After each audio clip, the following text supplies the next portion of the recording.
बढ़ाई हमारा पकड़ जन प्यार के चढ़ाई हट ना होने रे पढ़े के हुमर बाटे करे दे पढ़ाई हमारा पकड़ जन प्यार के चढ़ाई हमके बिगड़ बेटिकारी हे करे जा सुना हम को आज बांधे तू को आज चलो गरदा का बाग आए हाय रे हमर लोभर दुलारे आए हाय रे चलो गरदा का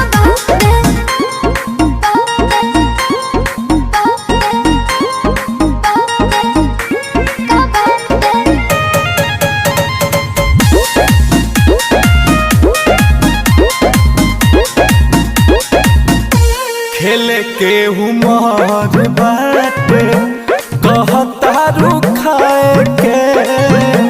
गलती करब तो पड़ी गंगा नहाए के बात के बुझो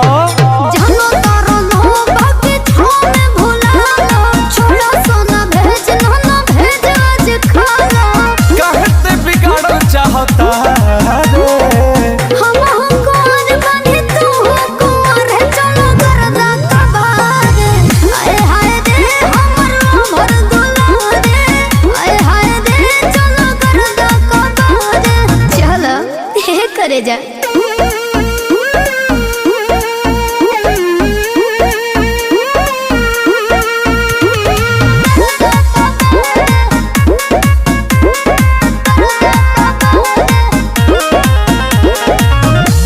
फुल टॉस फेंकता रू मारे खाती छाका